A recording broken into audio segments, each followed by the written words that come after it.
In late August of 2024, I found myself on a flight to Newark, New Jersey of all places. As the plane descended and with the iconic skyline of New York City to our left, I pulled out my little action camera and filmed. I've never been the type to film when I travel, but I felt like I had to document this trip in particular. New York was a place that, for all the traveling I've been fortunate enough to do over the course of my life, I'd never managed to find a reason to visit. That is, until Hololive gave me a reason. For just the second time, Hololive English was hosting a concert on American soil.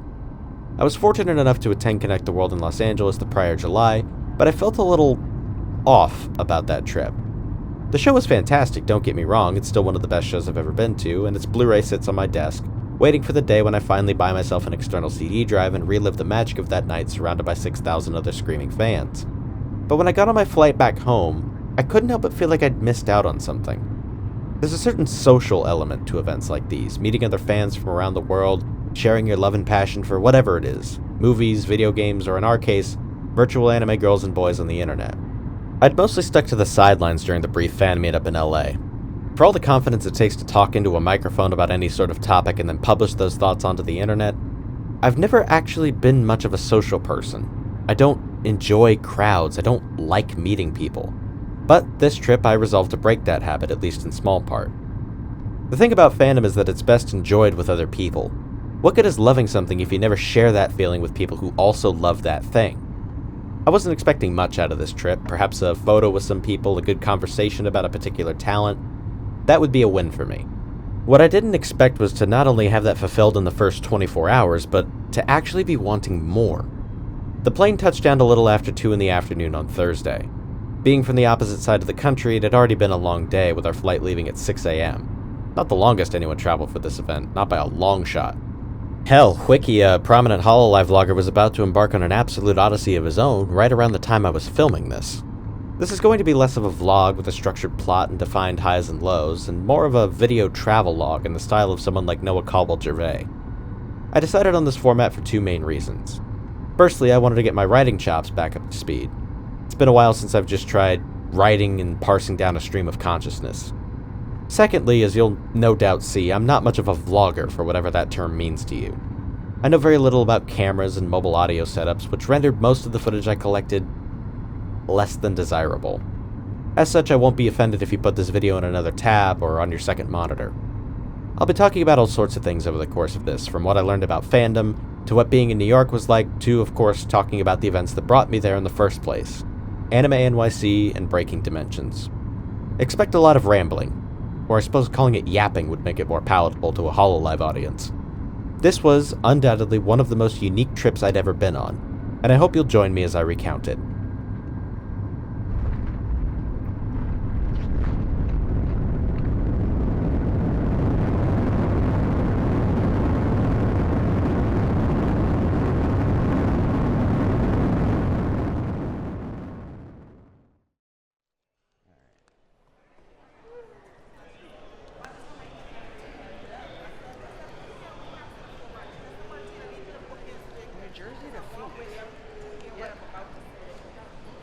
One hell to another. This wasn't a trip I took alone. Though she wouldn't be with me at any of the events and had no interest in anything I would be doing, my mother came along. Early in 2021, she had a very short but very scary battle with cancer. She won, though not without some unexpected complications. The following July, I got hit by a car and really messed up my back. Both of us are mostly fine now, but during that time, my mom resolved that we were going to have experiences. We weren't just going to sit around and wait to do exciting things. We would meet up at least once a year and go on a trip together. It's a good way of maintaining my relationship with her as I've gotten older. She doesn't really get why I like the silly anime people on my computer so much, but if going to New York to see those silly anime people was what I wanted my experience to be, she'd be happy to help me get there. Her price was one I was more than willing to acquiesce to. More on that later. A quick retrieval of our bags later, we hailed an Uber and started to make our way toward Manhattan. The drive was mostly uninteresting, just the concrete ribbon of State Highway 9 as it wove parallel to and then over the much more famous New Jersey Turnpike and Interstate 95. The road would diverge, leading us through the northern portion of Jersey City, before meeting up with Interstate 78 and entering the Holland Tunnel. We would take a right at the end of the tunnel as it circled around the terminus of Interstate 78, giving me a stunningly clear view of the new One World Trade Center. It's hard to think of a city outside of my own that has impacted my life as much as New York, in spite of it being my first time there. I won't rehash what happened on that cool and clear September morning in 2001. We all know it. For those of us younger millennials and older Gen Zers, we grew up with the images of those black plumes of smoke etched into our memories, even if we were too young to answer the question of where we were that day. We watched as the events that unfolded seemed to change the world around us in ways we couldn't yet understand. The world seemed more and more frightening, especially as we and our friends lost parents, siblings, grandparents, aunts, uncles, or neighbors in the wars that followed. It seemed every other week in elementary school the flags would fly at half-mast. Seeing the new One World Trade as our Uber turned down the Hudson River Greenway, which carves its path right up against the complex, it was almost surreal. Seeing a place where an event as world-altering as 9/11 occurred in part, and seeing the new tower, erected in defiance of the terror that scarred this place, that filled the people who lived through that period of turbulence with a newfound hope, it was hard not to feel a flicker of that hope myself. Hope that we could recapture the unity of the aftermath that we'd heard so much about as kids. Hope that we could learn from the mistakes made by our predecessors. Hope that there is a better future waiting for us, if we just put forth the effort to make it reality. Alright, that's probably enough soapboxing. Our ride continued to loop around the perimeter of Manhattan until it turned off on 42nd Street, bringing us to our hotel, the Westin Grand Central. My goodness, is that a lovely hotel, perfectly situated between the Chrysler Building to the west and the United Nations Pavilion to the east. It was conveniently located close to its namesake, Grand Central Station. New York's famous transit system was a big part of my ability to get from place to place, but I'll have some words dedicated to it later. For tonight, we settled in, got an amazing pizza from a place next to the Chrysler Building, appropriately called $1.50 Pizza, and called it a night. Tomorrow was day one of AnimeNYC, and I didn't want to miss a second of it. Can't be happy about it.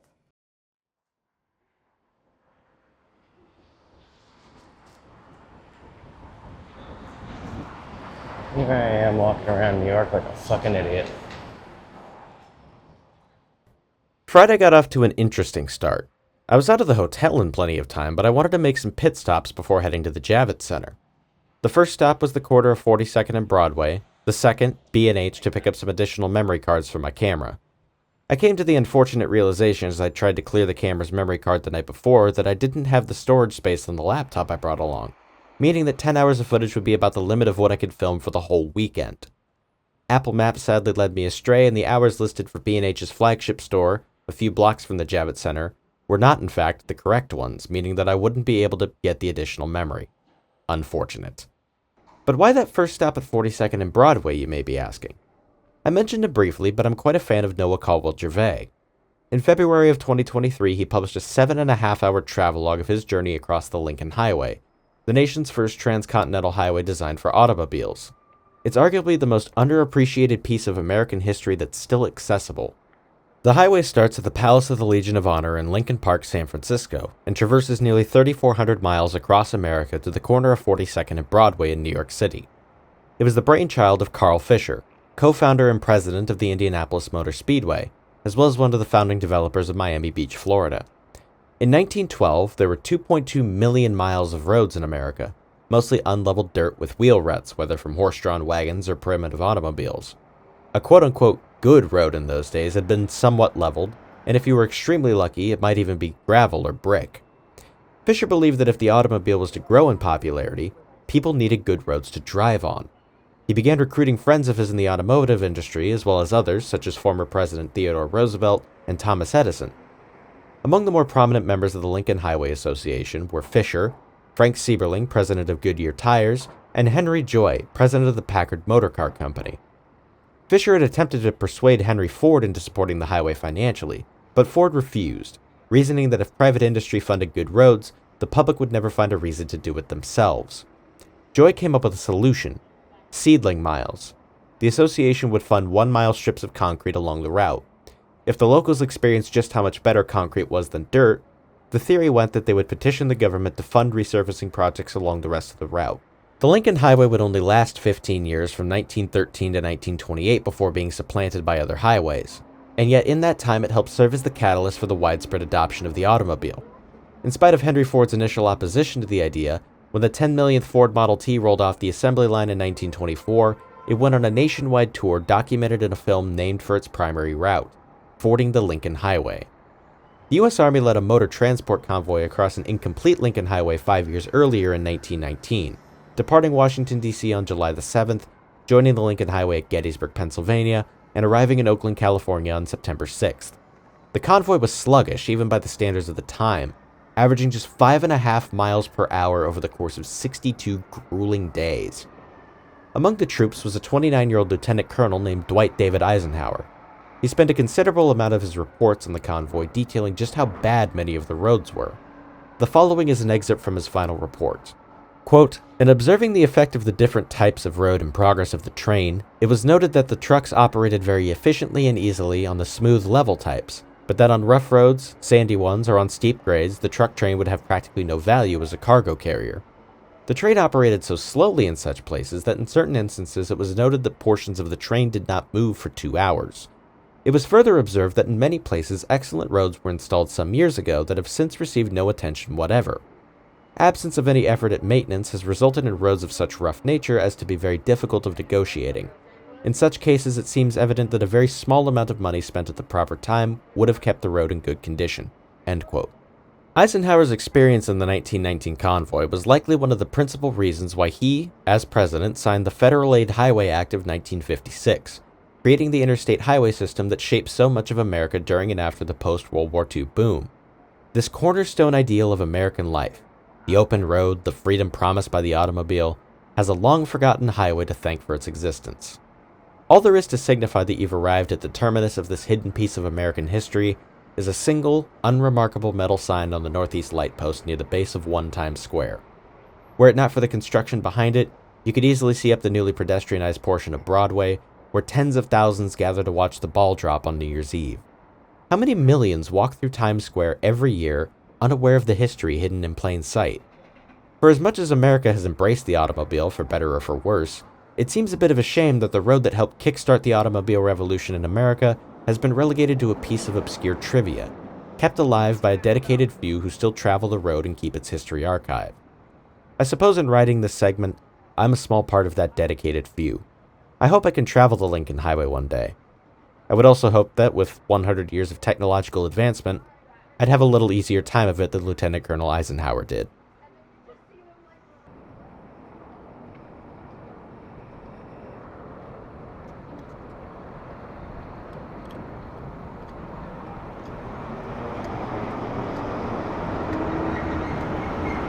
I'm gonna go out on a limb and say that's the Javits right there. The Javits Center on approach is quite a stunning piece of architecture. New York is a very vertical city, so to see a building complex like the Javits that spreads itself wide over 4 city blocks is a nice change of framing. It's hard to understate just how big the place is at over 3.3 million square feet of enclosed space. After looping around the perimeter and through the underside, the early crowd that arrived for the 11 a.m. door opening was ushered into one of the lower halls to wait. By the time the doors opened, there must have been a few thousand people just in the lower hall alone. Never mind the people lined up outside. Alright, first step, find the Hololive booth, acquire the bag. There was a controlled chaos to it all as scores of people were ushered into the con in segmented lines. My first stop, naturally, was the Hololive booth. The booth already had a massive line, as did the merch line for OmoCat, which had to be capped within 5 minutes of opening. The line for the Hololive Enigmatic Recollection bag and sticker moved quickly, but it was still about 25 minutes. I was fortunate to get the bag pretty early, but I wanted the sticker too, so even with my bag in tow, I waited along with the rest of the people there, swapping stories of how we got into watching Hololive, who we liked, excitement about recent announcements, and what the future would hold. After acquiring the sticker and dropping it into my bag, I circled the cubic structure, taking photos of the exterior. Crossing back to the front side, there was already quite the crowd gathered in anticipation of the events that would unfold over the course of the day. Immediately I started recognizing people and my social anxiety started to bubble up. I kept coming to the precipice of saying hello to the people I'd recognized from Twitter and YouTube clips, but for some reason just couldn't. And I don't know why. These are just normal people at the end of the day. The only real difference between me and them is that they have a following on social media. It's not like they're untouchable gods or anything. Hell, I was so in my own head I didn't notice that Umeboshi was right in front of me with the ultimate danger. Oh, not Maddie, the Sui plush. Maddie's not dangerous, she's just British, I can understand the confusion. I'm a little offended that you're taller than me, but it's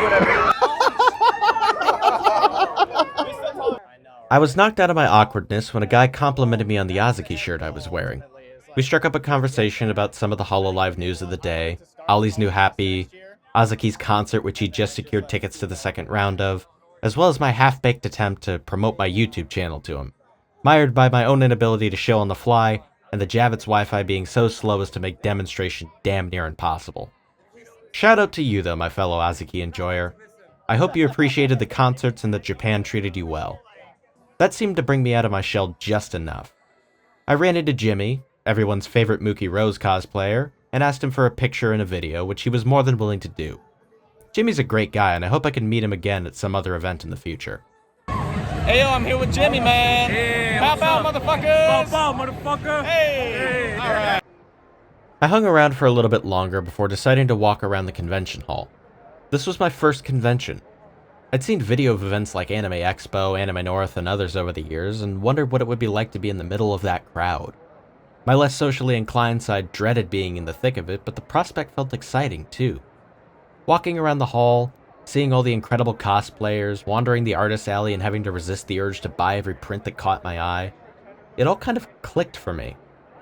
We live in a world where the number of physical mutual spaces seems to be shrinking. Everything is getting more and more digitized. We meet people from all over the world thanks to social media and Discord. We can watch most of the movies and television shows we want through streaming services.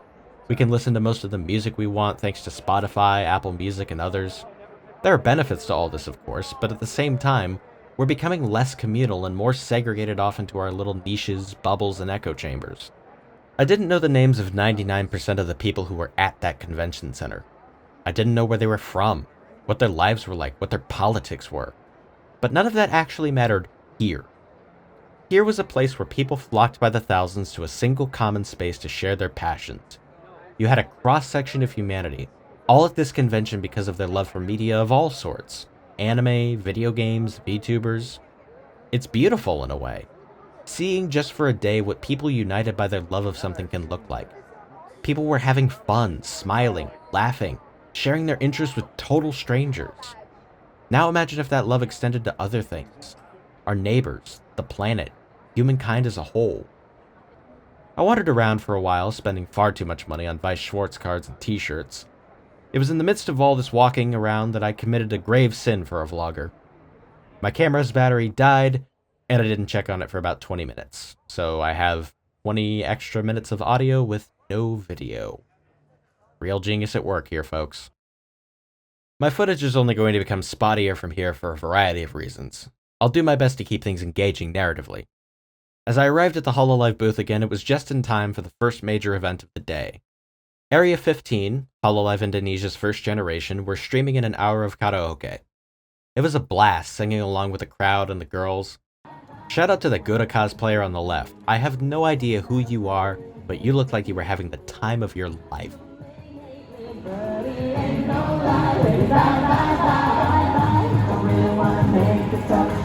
I just wanna tell you that I had enough.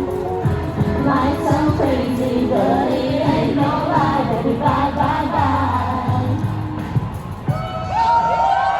bye. After a brief intermission, Oga, Autodon, and Flayon from Holostar spent an hour kicking each other's asses in Idol Showdown. I honestly felt bad for Autodon. He was getting absolutely mollywopped by Oga and Flay, who seemed to have come to some sort of agreement beforehand that the training weights were off. I also got this fun picture right up against the screen with Flayon. Consider this my addition to the Holo Chin collection. I can already hear Gibby's laughter. Dude, I can't. I can't. Like, it's like totally fine, right? If you just, you get close. Next was Ollie leading an hour of idol chanting boot camp. Sadly, I missed much of this as I was stuck in lines for a few different merch booths. Sorry, Ollie, I'll be sure to get you at the next one. I owe you. Finally, there was Nene streaming in her own karaoke session. I stayed for about 15 minutes, but with a concert ahead of me that evening and the day's effort wearing on my back, I elected to return to my hotel, change into my newly acquired World Tour t-shirt, and get a little rest in before the night ahead.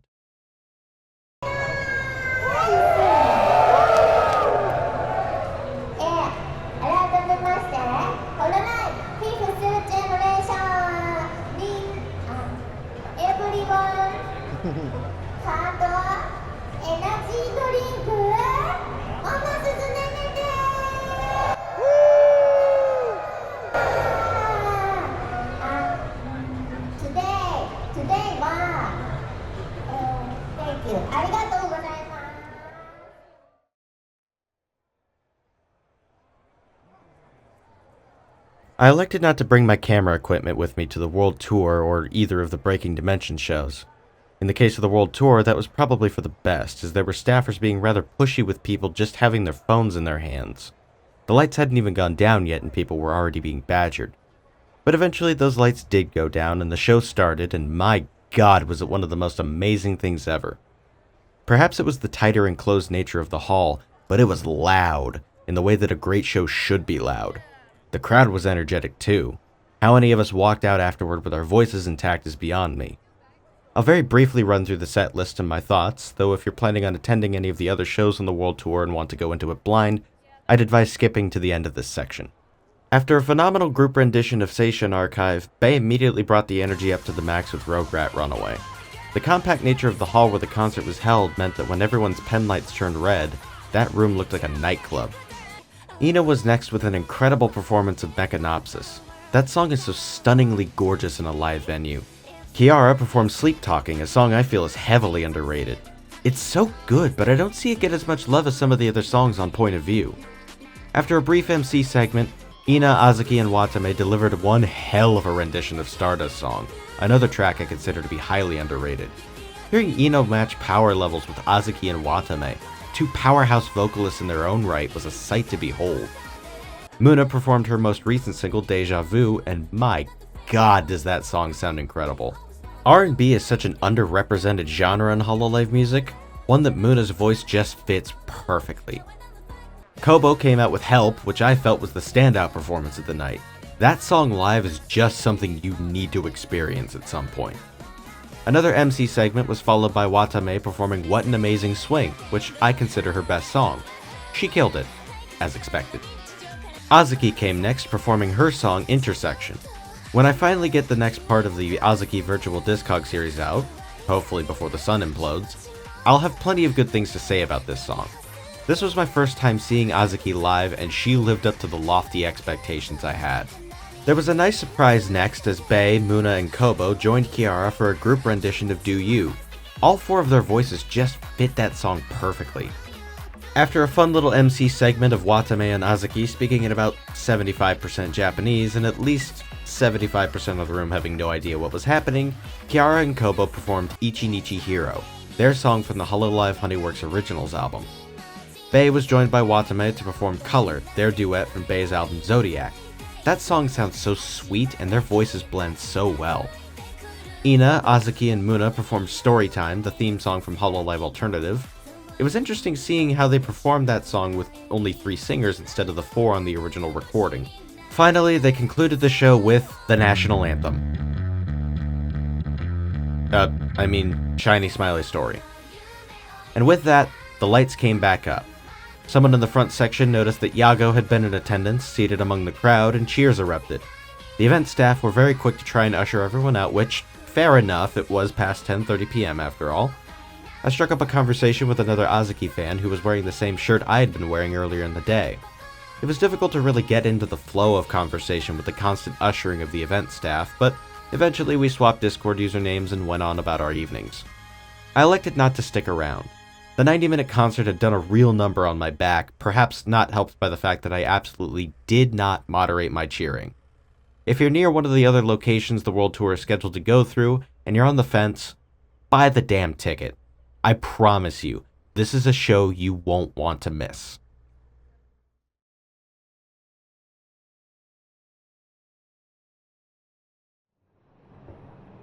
New York is perhaps the second easiest city I've ever navigated through.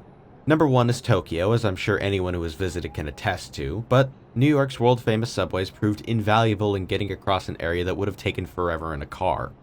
Especially in the era of integrated maps on smartphones, it's damn near impossible to lose your way. The system definitely shows its age on occasion. Some stations had less than optimal air conditioning, and I'm sure there are quite a few stations that have received little in the way of improvements since the Ford to City drop-dead era of the 1970s. The system's PA makes note of which stations are labeled accessible to handicapped travelers. That said, I had very few complaints. Perhaps it's because I live in a city that seems allergic to building out its transit network in anything but the most glacial of paces, but to see just how much coverage the city transit network encompasses, from buses to subways to ferries to heavy rail regional lines, all of which can weave nearly seamlessly into each other, is just so rare an experience in America. Perhaps the DC Metro, San Francisco's BART, and the L train in Chicago are the only things qualified to breathe the same air as the New York City transit system. Getting to Cadman Plaza Park, where the fan meetup was scheduled to take place at 1 o'clock, was a breeze. Even with the 4-line under renovation south of Fulton Street, requiring a transfer to the A line, the whole trip took about a half an hour, far quicker than an Uber and significantly cheaper. I don't know how busy the High Street station exits normally would be at 1 o'clock on any other Saturday, but a fair amount of the traffic leaving the station on this particular day were Hololive fans. As I entered the park, the familiar sounds of Hololive music filled the air. As more and more people began to make their way into the park, that feeling from the con began to well up again. Perhaps because this was a more concentrated event, a space where the passion was focused on just one thing. In spite of the energy of the day, the enthusiasm that seemed to permeate every conversation around me, I just couldn't find the courage to jump in. I wandered around, weaving through the mass of people, never finding a place to stick. I met a few people who I'd agreed to sell some merch to, but those interactions were short. The reasons, or I suppose it would be more accurate to call them the excuses I had concocted as to why I couldn't just ask to join in on a conversation, were numerous. What if they think I'm intruding? What if I have nothing to say? Who am I to expect anything out of anyone here? It's a source of constant frustration for me. I can sit in a Discord call with friends for upwards of 10 hours and not feel any hesitation. I can work retail 8 hours at a time, having to constantly be on and engaged. I can cheer loud and dance and sing along during concerts, not giving a shit about what anyone thinks. Hell, I can talk into a microphone about all of this, publish those recordings online, and people not only watch it, they seem to like it. Why do I feel the need to separate myself? It's why this section might feel a little flat. I didn't really experience this meetup like I experienced everything else this weekend. I wasn't an active participant. I put myself on the sidelines and barely spoke to anyone. It was the same feeling that had weighed down my experience in Los Angeles. I felt like an outsider in what should have been the most optimal place. And it was a prison entirely of my own construction. I can recognize the absurdity of it in retrospect, but in the moment, it was downright repressive. I stuck to the perimeter, opening some of the Vice Schwartz cards I'd bought the day before. Eventually, I just gave up on filming. My heart wasn't in it. What made the whole thing even more nonsensical was that as the event was wrapping up, I was actively hoping the organizers get people lined up for a group photo. If you were there, I was the guy giving the countdown with the bullhorn when the photo was taken. I never introduced myself to anyone. I just asked if I could help. I can bark into a megaphone without issue, but talking one-on-one with a stranger who's here for the same reasons I am is too much? Perhaps, though, there was another reason. I'd spent a lot of the event deep in thought, even as I was wandering around. Something had sent me into a bit of a thought spiral. Something that's weighed on me ever since.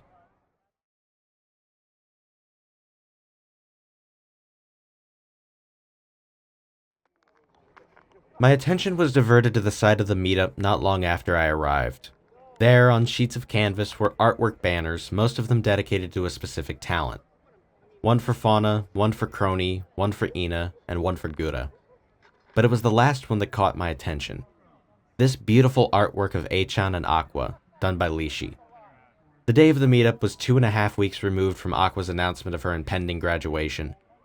The time to digest the news, process it a bit, had taken a little of the sting out of it, but I couldn't help but feel a little somber looking at this. Here were two pillars of Hololive history. One had already been gone for nearly 2 months, and the other was less than a week from saying her final goodbyes as well. After a moment's hesitation, I picked up the silver Sharpie and wrote some simple words from the heart. We love you forever, VD. Just ignore my awful handwriting. No wonder I do all my writing digitally. It still felt surreal. My journey down the Hololive rabbit hole started because of a video I happened to stumble into. I'd heard of Hololive back then. 2 of my friends had fallen down the rabbit hole in 2020 during the lockdowns, but for whatever reason it didn't click with me at the time. Then on November 2nd, 2021, I was browsing YouTube at close to 3:30 in the morning. A thumbnail caught my attention. I could not, to this day, tell you why, but my sleep-addled brain was so drawn to the character in the thumbnail. I knew it was fan art of this particular character, but her design was so simple that it captivated me. The video was a nearly year-old compilation of clips from the JP branch. It occurred to me that I'd seen some of these characters before, back in 2020. They were some of the VTubers that had captured my friend's interest all that time ago. The next video recommended to me was an episode of Hologra, then a few clips of Ame and Gura, then an old Takamori Minecraft stream, and finally, the last video I watched before sleep overtook me at nearly 6 in the morning, End of a Life, Callie's at the time newest single. It was in watching that music video, listening to that song for the first time, painfully relating to every word of those lyrics. That was the moment I was down the rabbit hole for good. Over time, I fell in love with Hololive, starting with the English branch, then JP, ID, and Holostars all in short order. A few weeks later, the world would be introduced to the secret society Holux, and I was there in the dead of night to watch their debuts. From Holux on, I've been present for every debut from every branch. I know it's kind of a meme to rag on those who describe themselves as Daredemo Daisuke's, but that's honestly the place I found myself in naturally. Perhaps a term like Hakoshi would be more adept at getting that feeling across. I think every person who calls themselves a talent under Hololive production deserves love and support. No exceptions. I know it sounds non-committal to some, blasphemous to others, but I can't help it. I'm a big tent kind of guy with a lot of love to give. There's a screenshot from 2020, infamous in my friend group, of me saying I'd have to be dragged down the rabbit hole, kicking and screaming. Ironic then that out of the 3 of us, I'm currently the one sitting under the most merchandise, and the one that has been to the most events.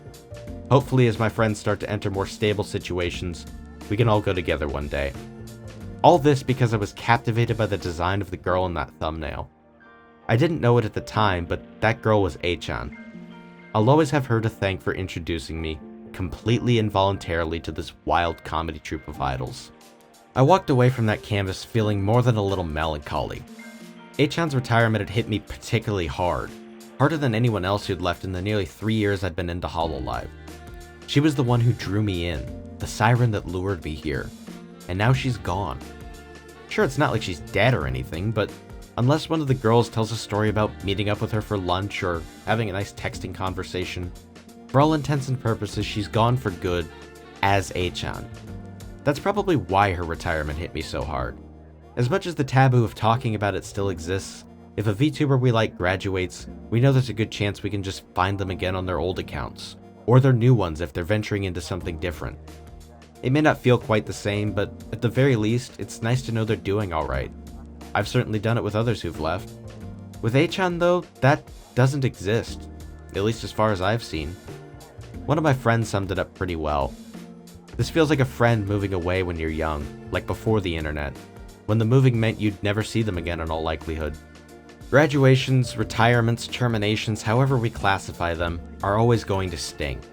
To watch someone put years of their life, thousands of hours of effort and love and blood and sweat and tears into making the best thing possible, only to decide that it's time to move on, or even to have that choice taken away from them, it hurts. I said it at the end of my Aqua video, but being emotional over something like this isn't something to be ashamed of. Emotions, strong emotions, anger, sadness, confusion, regret, these are not signs of defect. They're signs of caring. Loss is inevitable, and to lose something you love invites a deep grief that can be difficult to describe. The British psychiatrist and author Colin Murray Parkes, who spent his entire working life studying bereavement, wrote something rather poignant in his 1972 book on the topic. Quote, "The pain of grief is just as much part of life as the joy of love. It is perhaps the price we pay for love, the cost of commitment. To ignore this fact, or to pretend that it is not so, is to put on emotional blinkers which leave us unprepared for the losses that will inevitably occur in our own lives, and unprepared to help others cope with losses in theirs." End quote. To love something so deeply and so fully that losing it brings you genuine sadness is, I think, one of the most rewarding experiences we can have. Across all of time and space, the infinite vastness of the universe, you happen to be here at the same time as something that brings true joy to your life. You've no doubt seen the old viral meme of a fan getting emotional about pro wrestling. He knows it's choreographed, the fights are predetermined, the guys he watched hate each other in the ring were actually friends. The emotion of it all, seeing the carefully constructed veneers of this thing he'd enjoyed come apart, caught up to him, and he let out the now immortal phrase, "It's still real to me, damn it." I found myself relating to that guy more and more as time has gone on. I know these people are playing characters for entertainment, but the line between character and actor, VTuber and pilot, blurs over time. That said, for all the times I've sought comfort in Hololive and all the times it's unknowingly given it to me, I still don't know these people. I'm not their friend, and yet I know them more than I would if they were just another stranger in a coffee shop or on the train. They've shared laughter, tears, joy, pain, triumphs, and tragedies. That means something. It may not be quote-unquote real, but, well, it's still real to me, damn it. Even as I was writing this script, the news came that Amelia Watson would cease her activities with Hololive at the end of September. It may not have been a full graduation, but it still felt like yet another punch to the gut. Eichan, Aqua, and now Ame, not to mention losing Mel and Gamma determinations over the course of the year. The decision was likely made long in advance of this concert, and none of us in that park were any the wiser. I especially feel for the teammates who were there.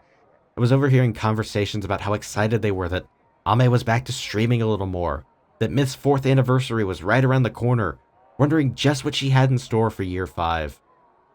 What does a post-Ame world look like to them?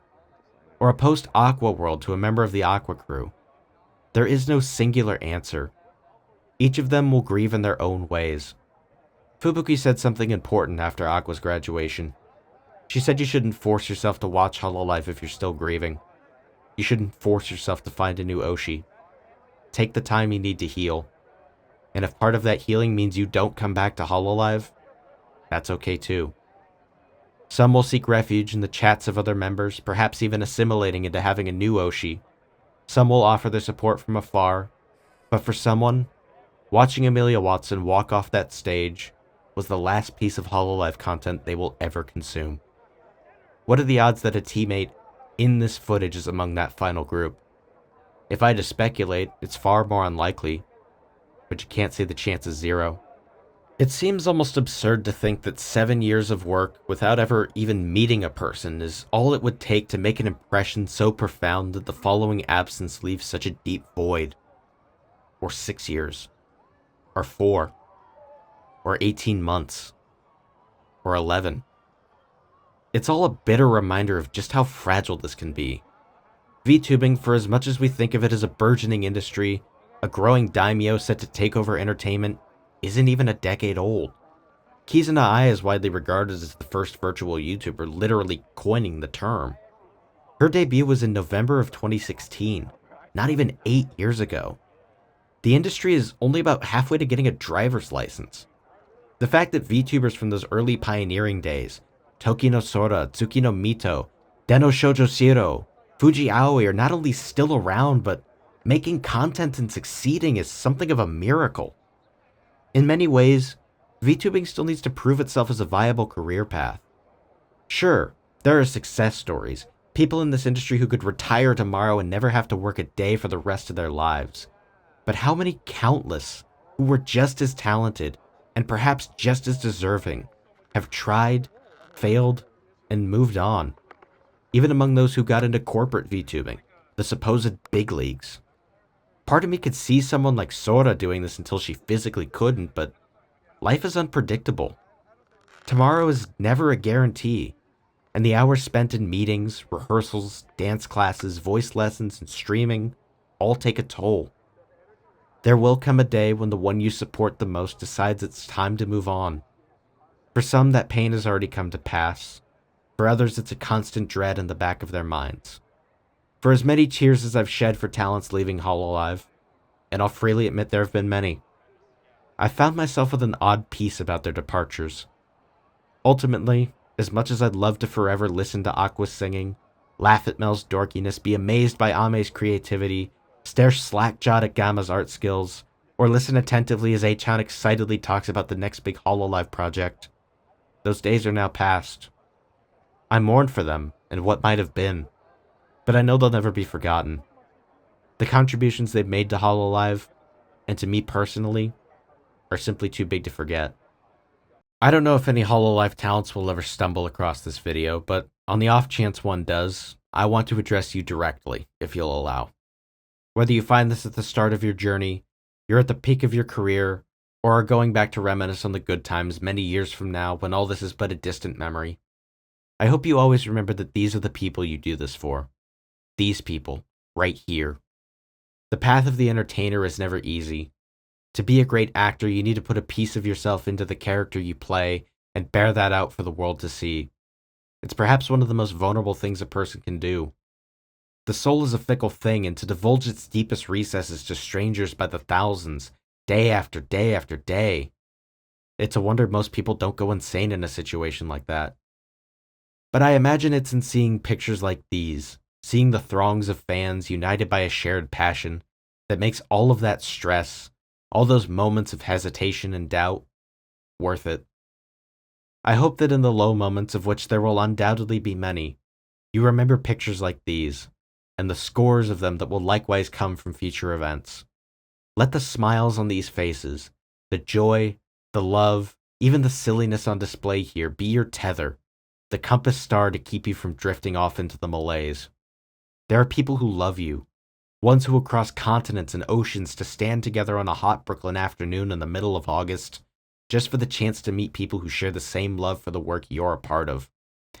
There will be highs and lows aplenty, but I hope you remember that through it all, through every smile and every tear, through every peak and every valley, we love you.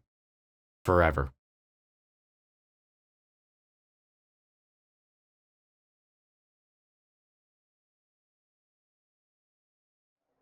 After a quick pit stop at the hotel to drop off my stuff, I went back into Grand Central Station, this time taking the 4 line down to Canal Street to meet up with the Q line, which would take me to Brooklyn.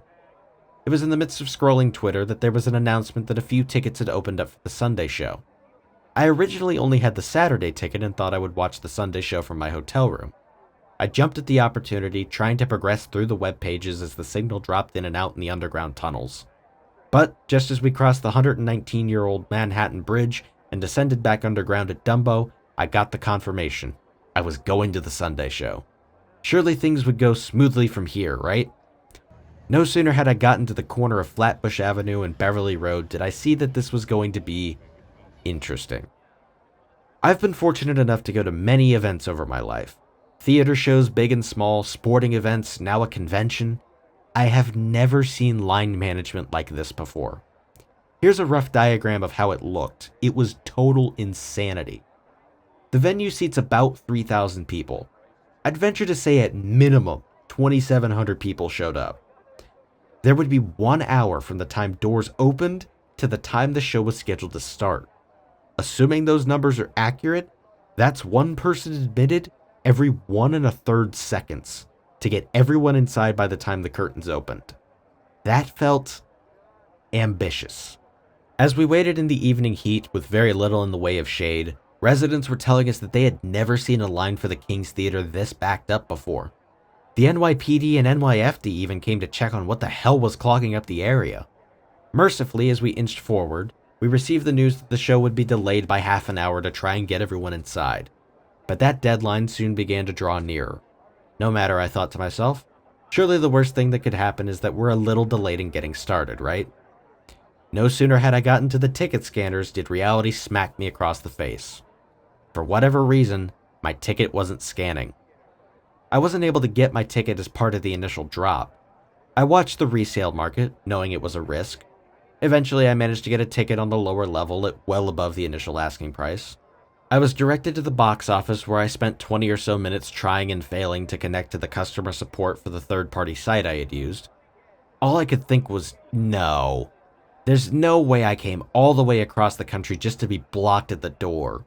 This was the main focal point around which my whole trip revolved. I knew this could be a possibility, but still, to be denied at the proverbial 1 yard line nearly sent me into a spiral. The box office crew were kind enough to give me a comp ticket in the upper level. I managed to get on the phone with customer support, who said they would send me a form to fill out. I was quite literally getting to my seat as the introduction movie finished. To say I felt relief would be putting it lightly. I'll once again talk about the songs, but with so many over the 2 shows to cover, I'm going to provide pretty brief overviews. Myth took the stage first, performing Reunion. We didn't know it at the time, but this would be the second to last time they would perform this song together. The excitement of this song would be somewhat dampened by the news just over the horizon, but I choose to believe even now that this song is a promise that all 5 of them intend on keeping. Iris performed Carbonated Love next. The energy in the theater skyrocketed as Iris dazzled the crowd with her incredible voice and, hips. Fuamoko came out with their first original, Born to be Bowdle. I thought that place couldn't get any louder after Carbonated Love, but the room was legitimately shaking, it was so loud. I mean, here we are, a room full of grown human beings. Many of us partially educated, and they're actually taking time out to describe the intricate workings of a place that's Individually. into the... Huh? Well, I ask for clarification at that point.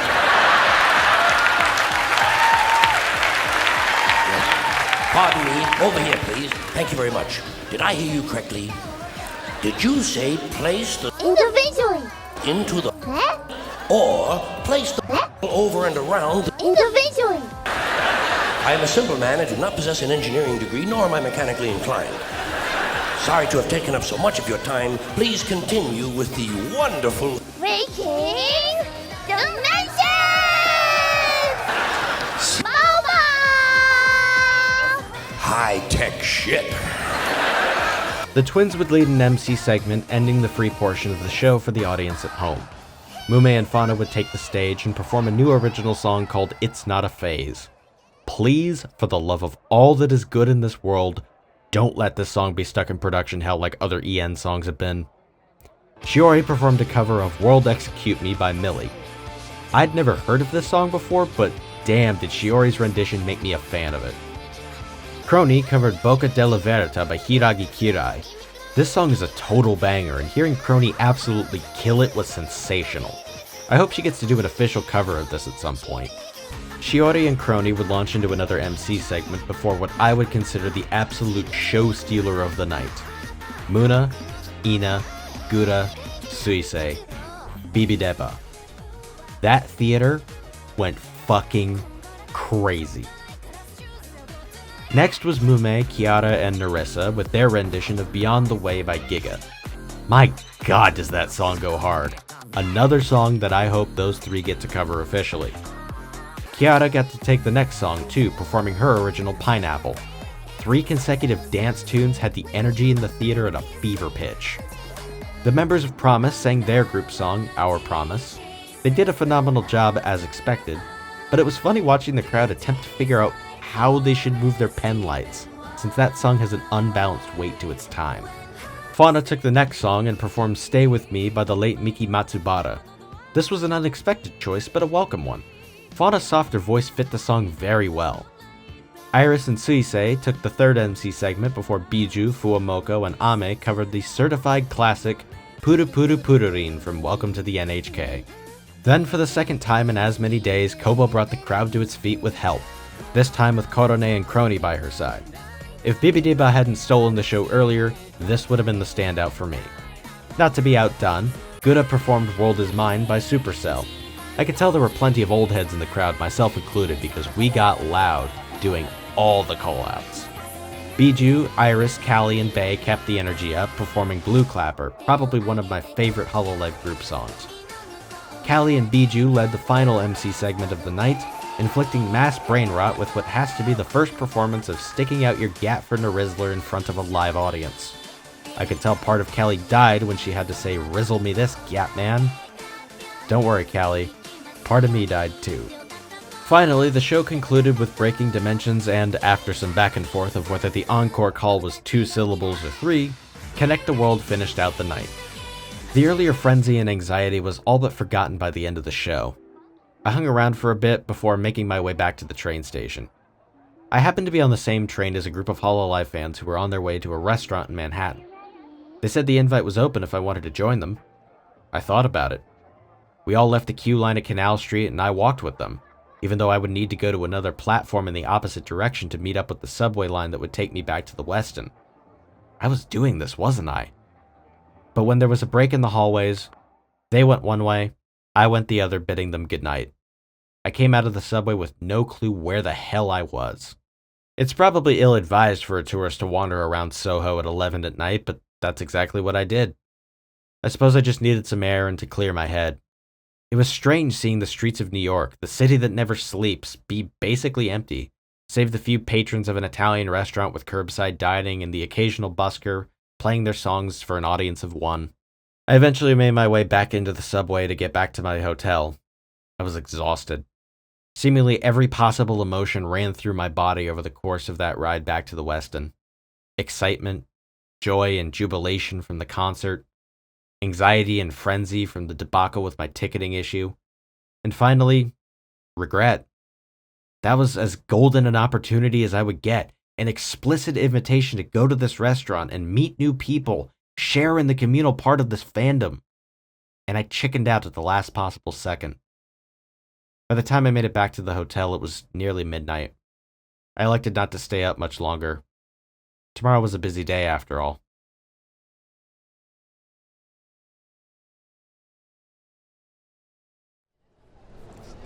So I'm messaging with my friends, send them the picture I took in New York. Yeah. And it's like, are you going to see the Mets game while you're there? I said, the Mets are out of town, the inconsiderate bastards. So going to a Yankee. Yep. I said, going to the Yankees game on Sunday. And literally as I hit send on that message, I got a notification about Aaron Judge hitting a home run. Before VTubers, my first love is baseball. I've been a baseball fan from birth.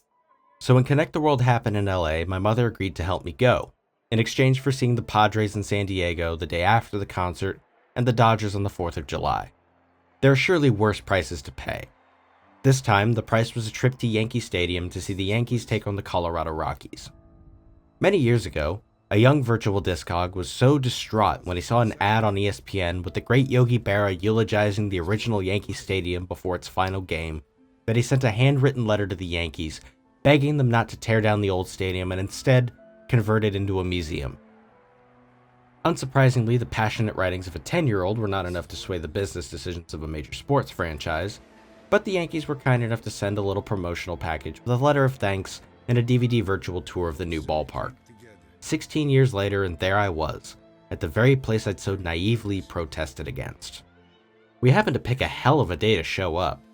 Yankee slugger Aaron Judge was in the midst of a phenomenal stretch of a phenomenal season.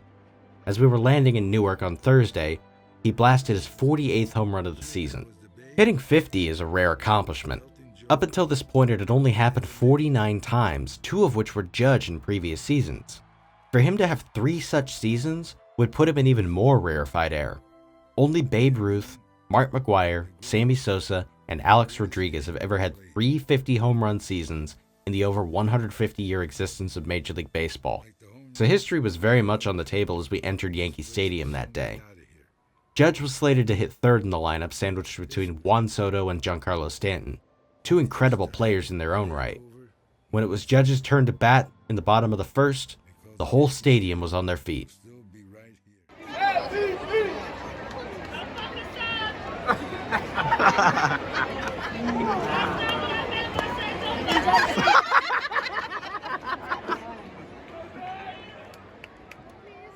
Can I just say, no one heckles like Yankees fans. Even when their team was winning, they were brutal. God help anyone who ever gets on the bad side of a Yankees fan. Heckling aside, Judge stood in, seemingly ready for whatever Austin Gomber was prepared to throw to him. Without a shadow of a doubt, the best player in the American League in 2024 was Aaron Judge. the undisputed AL MVP. If not for Shohei Ohtani of the Los Angeles Dodgers, he'd be the best player in baseball, period. After a foul ball and a step-off, absolute baseball cinema. High fly ball, deep left center, Doyle back, see ya, boarding flight 50 home runs. Aaron Judge has done it again, amazing.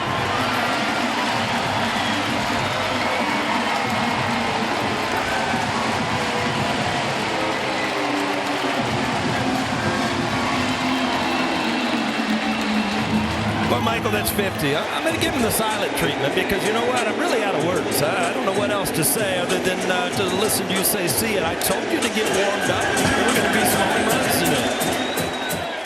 First inning, and Judge had already hit the milestone home run. As if that wasn't enough, the rest of the Yankees lineup wanted to get in on the fun. Let's jump to the 7th inning.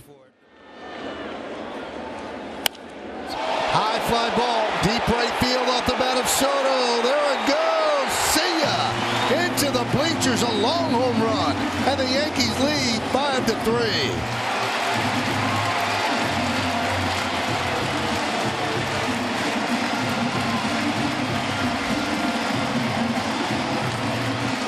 Michael, it's another matinee. Juan Soto stood in and smacked the first pitch he saw over the wall. Soto and Judge would go on to become just the 32nd pair of teammates in MLB history to each swat 40 or more home runs in a season. That kind of power from two players on the same team at the same time is incredible. Undoubtedly, Soto is going to become the highest paid position player in history this coming offseason. Not to be outdone, Judge stood in next. Here's Judge. Can they go back to back? High fly ball, right field. Cave back. He's on the track. He's at the wall. Back to back. He's done it again. A 2-home run day for Judge. Home run number 51. And the Yankees lead. Back-to-back home runs on back-to-back pitches. This is video game stuff. Soto hadn't even gotten the chance to take his batting helmet off. Giancarlo Stanton would be up next, and after a few pitches out of the zone... That one is drilled deep to center field. Doyle back, still back, track, wall. See ya! Oh ho ho! Into Monument Park! Putting on a show! Back to back to back! I mean, come on, this is just ridiculous. 3 home runs in a row on 5 pitches? The Yankees went on to win 10-3.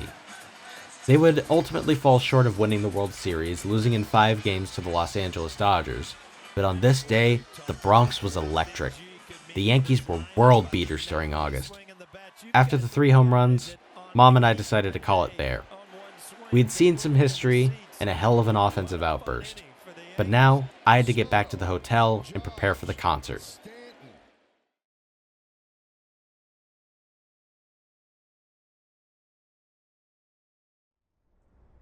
Getting back to the hotel proved to be more of a nail-biter than I had anticipated. There was a station right by Yankee Stadium that would have taken me back to Grand Central, but I had spent so little time this weekend with my mother that I elected to ride back with her in an Uber. This almost cost me. Of all the times to be stuck in New York traffic, it was now. We got back to the hotel at around 5 o'clock. After collecting what I needed, I sprinted to meet the train. I had seen on Twitter that the concert line wasn't nearly as bad as it was the night before. By the time I got off in Brooklyn, it was about 5:45, just 15 minutes to showtime. By the time I got to the theater, the line was mercifully short.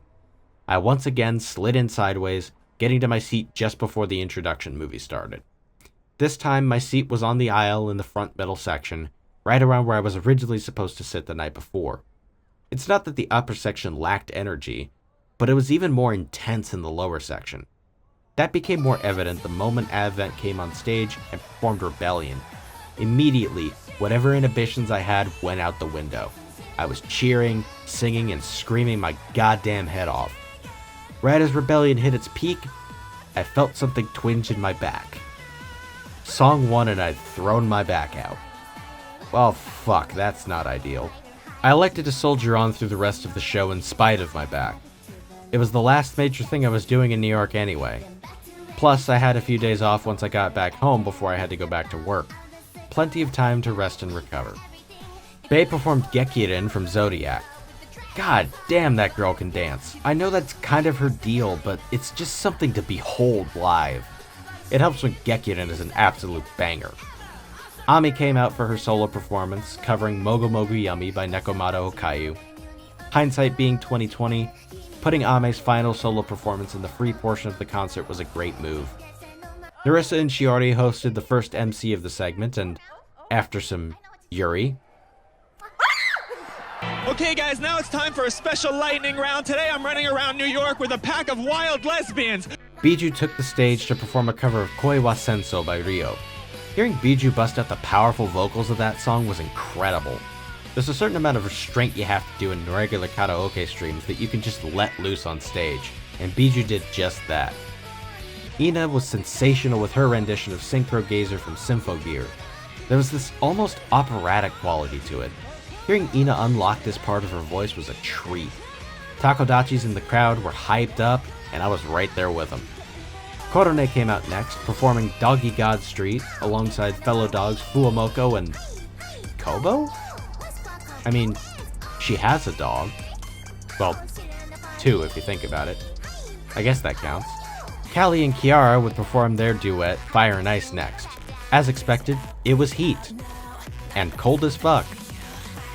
It was good is what I mean. Kiara would stick to the stage for a moment longer, emceeing with Ina. Then Shiori and Crony would join Ina to perform a cover of Fact by their Gen 4 senpai, Tokoyami Toa. Those three played off each other well, matching the energy of the song perfectly. Mume came out and sang A New Start, which was a nice change of pace. That song is just so damn good, and she does an amazing job every time she sings it. Fuamoko would come back to sing Shinkiro, the duet of Hosha Marine and Gura. They did a phenomenal job, even if the subject matter prompted some knowing looks. Narissa was next with her original Sweetest Scarlet. Getting to see her live was incredible. Her voice just has this power that hits different in a live setting. The song was also apparently very good at stun-locking Exardians for what that's worth. Bae and Crony led another MC segment, then it was on to Fauna, Shiori, and Narissa performing Lonely and Gorgeous, the opening from Paradise Kiss. The killer diva energy on stage was on full display, especially in the chorus. Muna and Suisei would once again steal the show, this time with Iris and Bae as they performed Muna's song High Tide. 4 powerhouses on stage singing an absolute bop. The way those 4 harmonized made my jaw drop. Callie was next, keeping the energy at a fever pitch as she performed Go Getters, the song she did for the Suicide Squad Isekai anime. That song goes so hard live. Just when I thought it would be hard to top those levels of hype, Gura and Ame came out to treat us to an Ame-same special, performing Idol by Yoasobi. That was, beyond any doubt, the loudest this crowd had been over the 2 days. The cheers, the callouts, everything.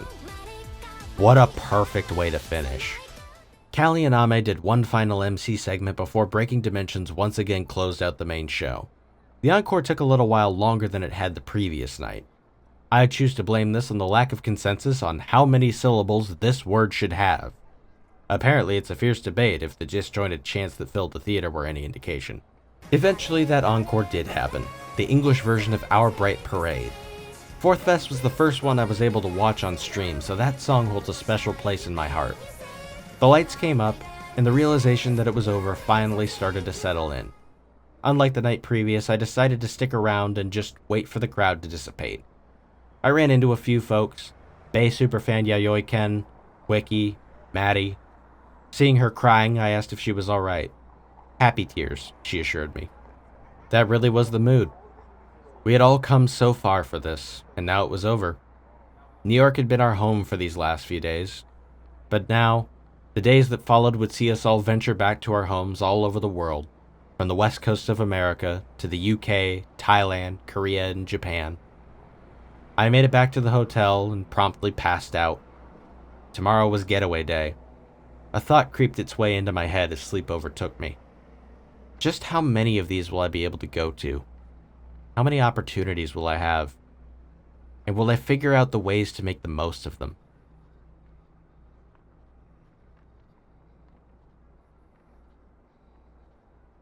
Monday morning had finally arrived. The last day. I woke up sore as I figured I would. My voice was damn near shot from all the yelling. My back seemed to angrily protest anything other than the most basic of movements. The absolutely daunting task of cramming everything I'd bought into one suitcase was eventually accomplished, surprisingly without breaking anything either. And with that, Mom and I checked out of the Westin and hailed an Uber back to Newark. It was as if on that final stretch, all the threads of this trip had tied themselves back together. We drove by Times Square along 42nd Street, passing the eastern terminus of the Lincoln Highway. The Q line, which had dutifully taken me to Brooklyn the last 2 nights, was 20 or so feet below the tires of the car. The Uber would then turn onto 41st Street, making the 7 line, my steward to and from the Javits Center, now occupy the space under the road. And then, we exited Manhattan via the Lincoln Tunnel. Despite the name, it's not officially part of the Lincoln Highway. The tunnel wasn't completed until nearly a decade after the highway was dissolved, but travelers of the original 1913 route entered New York City at the West 39th Street ferry terminal the tunnel now passes under, having crossed from the opposite side of the Hudson River at Weehawken. South of the Weehawken ferry terminal is a riverfront memorial made from 2 30-foot trident-shaped beams of the original World Trade Center, dedicated to the emergency responders who crossed the Hudson River on 9/11, ferrying some 60,000 survivors to safety and staging an emergency triage center at the terminal. Back on the Manhattan side of the river, and just south of the Lincoln Tunnel, was the Javits Center, where the festivities of AnimeNYC had concluded the night before. After crossing under the Hudson, we would merge onto the New Jersey Turnpike and make our way through the dense traffic to Newark International Airport. As we sat there waiting to board our flight back home, the Yankees started their next game just down the coast in Washington, D.C. Even within the airport itself, it seemed as if this trip would stick with me until the plane left the runway. I mean, why else would I have run into places in my terminal called Novella and Vesper Tavern? There was a common motif throughout the weekend. What does breaking dimensions mean to you? For me, it was initially about doing more than I did in Los Angeles last July. And while I would consider this more of a personal success than Connect the World, I still feel like I could have done more. If only I'd taken the offer up to go to that restaurant after the Saturday show. If only I'd talked with people at the meetup, made an effort. Perhaps I would have come out of this weekend with some new friends.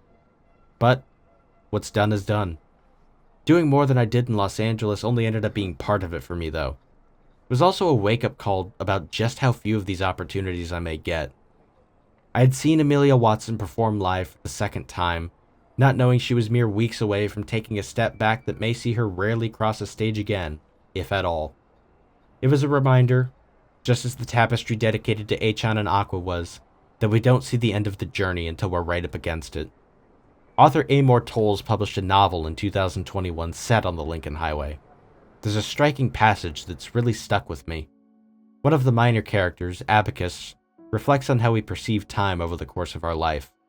Quote, "For the longest time, Abacus had understood that the great heroic stories were like a diamond on its side. But of late, what had taken up his thoughts was the realization that it wasn't simply the lives of the renowned that conformed to this geometry. For the lives of miners and stevedores conformed to it too. The lives of waitresses and nursemaids conformed to it. The lives of the ancillary and the anonymous. Of the frivolous and the forgotten. All lives. His life. His life too began at a point, on the 5th of May in 1890, when a boy named Sam was born in the bedroom of a small painted cottage on the island of Martha's Vineyard, the only offspring of an insurance adjuster and a seamstress. Like any child, Sam's first years were spent in the warm circumference of his family. But one day at the age of 7, in the aftermath of a hurricane, Sam accompanied his father to a shipwreck that needed to be assessed on behalf of the insurers. Having journeyed all the way from Port-au-Prince, this vessel had run aground on a shoal off West Chop, and there it remained, its hull breached, its sails in tatters, its cargo of rum washing ashore with the waves. From that moment, the walls of Sam's life began to branch outward. After every storm, he would insist upon going with his father to see the wrecks, the schooners, the frigates, the yachts. Whether blown upon the rocks or swamped by a turbulent tide, Sam did not simply see a ship in distress. He saw the world the ship embodied. He saw the ports of Amsterdam, Buenos Aires, and Singapore. He saw the spices and textiles and ceramics, He saw the sailors who hailed from every seafaring nation around the globe. Sam's fascination with shipwrecks led him to fantastical stories of the sea like those of Sinbad and Jason. The fantastical stories led him to histories of the great explorers, his worldview widening with the reading of each additional page. Eventually, Sam's ever-growing love of history and myth brought him to the ivy-covered halls of Harvard, and then to New York, where having rechristened himself Abacus and declared himself a writer, he met musicians, architects, painters, financiers, as well as criminals and derelicts too. And finally, he met Polly, that wonder of wonders who brought him joy, companionship, a daughter and a son. What an extraordinary passage were those first years in Manhattan, when Abacus experienced firsthand the omnivalent, omnipresent, omnifarious widening that is life. Or rather, that is the first half of life. When did the change come? When did the outer limits of his world turn their corner and begin moving inexorably toward their terminal convergence? Abacus had no idea. Not long after his children had grown and moved on, perhaps? Certainly before Polly died. Yes, it was likely at some point during those years when, without their knowing it, her time had begun to run out, while he, in the so-called prime of life, went blithely on about his business.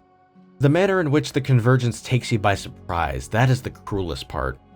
And yet it's almost unavoidable. For at the moment when the turning begins, the two opposing rays of your life are so far from each other that you could never discern the change in their trajectory. And in those first years, as the rays begin to angle inward, the world still seems so open you have no reason to suspect its diminishment. But one day years after the convergence has begun, you can not only sense the inward trajectory of the walls, you can begin to see the terminal point in the offing, even as the terrain that remains before you begins to shrink at an accelerating pace. In those golden years of his late 20s, shortly after arriving in New York, Abacus had made 3 great friends. 2 men and a woman. They were the hardiest of companions, fellow adventurers of the mind and spirit. Side by side, they navigated the waters of life with reasonable diligence and their fair share of aplomb. But in these last 5 years, the first had been stricken with blindness, the second with emphysema, and the third with dementia. How varied their lot, you might be tempted to observe. The loss of sight, of lung capacity, of cognition. When in reality the 3 infirmities amount to the same sentence. The narrowing of life at the far tip of the diamond. Step by step, the stomping grounds of these friends had shrunk from the world itself, to their country, to their county, to their home, and finally to a single room, where blinded, breathless, forgetful, they are destined to end their days. Though Abacus had no infirmities to speak of yet, his world too was shrinking. He had watched as the outer limits of his life narrowed from the world at large, to the island of Manhattan, to that book-lined office in which he awaited with a philosophical resignation the closing of the finger and thumb. And then this extraordinary turn of events. A little boy from Nebraska appears at his doorstep with a gentle demeanor and a fantastical tale. A tale not from a leather-bound tome, mind you. Not from an epic poem written in an unspoken language. Not from an archive or anthemium, but from life itself. How easily we forget, we in the business of storytelling, that life was the point all along. End quote. Life is full of these diamond convergences. This trip was at its final convergence, as were the careers of 2 VTubers I had admired. A third would follow in the coming weeks. I'd lived a full arc over the course of these 5 days in New York. I'd had moments of joy, panic, anxiety, melancholy, and elation. I know the number of times I can experience something like this is limited. What that limit is, I have no idea. Nor did anyone I meet know what theirs was. There are 2 ways we could approach this knowledge. We could retreat within ourselves, live in constant fear of when those rays of life begin to diverge inwards, or we could live free of that fear. We could take the chances to venture out into the world, have those experiences, do the things that bring us joy. It's what my mother decided to do when she beat cancer. It's not always practical. Whimsy and the spirit of adventure don't help pay the bills after all. But still, it's worth doing, whenever you can, however you can. Modernity seems intent to minimize experiences like this, demanding instead for us to retreat into long hours at dull day jobs, grind through hustle culture, and numb ourselves to reality with the digital opiates of social media. When I left those shows at the King's Theater, I felt motivated. Motivated in a way I've never felt before. I'd spent the weekend fumbling at attempts to capture as much as possible for this video, and in the most literal sense I failed at that. But I felt in the aftermath that I wanted to do more. What exactly, I had no clue, but I wanted to do something. What Breaking Dimensions means to me now is taking the motivation, the drive, the energy that seemed to consume me throughout that weekend, and turning it into something I'm proud of. Whether that's for this channel or for my own life. But that motivation has been fickle. I spent a long while debating even putting this video together in the first place. I spent many a night staring at this Word document, wondering if anyone would even care to listen to nearly 14,000 words of rambling. After all, I'm just some guy with a microphone. It's not as if I do anything particularly notable compared to anyone else. But you know what? As I look back on this footage, see the smiles, hear the laughter, relive that feeling of belonging to something bigger than myself, surrounded by people who love this thing as much as I do, who gives a shit? Perhaps I am just shouting into the void for no one's benefit but my own, but there's always the chance someone will hear me, that my words get through. Maybe my ramblings spark something in you and motivate you to go out and have experiences of your own. That's the essence of Breaking Dimensions to me. Saying fuck it to that nagging voice in your head, telling you that all this effort to live a life of fulfillment is for nothing. Sometimes you need to take the risk, no matter how scary it might be. You never know when your one-of-a-kind kind of day will arrive, and it would be a damn shame to waste it. Turning back to Amor Towles' Lincoln Highway, there's another passage that stuck with me. One of the main characters, Wooly, was thinking as he often did in his own unique ways, when he came to an epiphany. Quote, "At all 3 boarding schools that Wooly had attended, every day they would wake up at the same time, get dressed in the same clothes, and have breakfast at the same table with the same people, before heading off to attend the same classes in the same classrooms." Wooly had often wondered about that. Why did the heads of boarding schools choose to make every day an everyday day? After some reflection, he came to suspect that they did so because it made things easier to manage. By turning every day into an everyday day, the cook would always know when to cook breakfast, the history teacher when to teach history, and the hall monitor when to monitor the halls. That's the moment the epiphany came. Standing there before his grandfather's clock listening to his brother-in-law, it suddenly occurred to Wooly that maybe, just maybe, St. George's and St. Mark's and St. Paul's organized every day to be an everyday day, not because it made things easier to manage, but because it was the best possible means by which to prepare the fine young men in their care to catch the 6:42 train so that they would always be on time for their meetings at 8 o'clock. You know what would be magnificent, Billy? You know what would be absolutely magnificent? Marking his place, Billy looked up from his book. What, Wooly? What would be absolutely magnificent? A one-of-a-kind kind of day. End quote. Breaking Dimensions, the song, has always read like a battle cry to me. Every member of Hololive production, be they JP, EN, ID, Hololive, or Holostars, has been through a lot to get to where they are. Struggles most of us could barely conceptualize. And yet they soldiered on. And we should cherish them for that. Love them and support them through every mountain high and valley low, because love is the greatest thing we can experience, both to give love and to receive it in kind. They broke molds and expectations, weathered 1,000 storms, and staked their claim to this place, this moment in time. And even when those glory days draw to a close, when the rays of their time with us converge, and they choose to go off into that great beyond, to forge their own path in a different way, their way, we'll love them forever, and we'll remember fondly all the one-of-a-kind kind of days they gave us. Thanks for watching.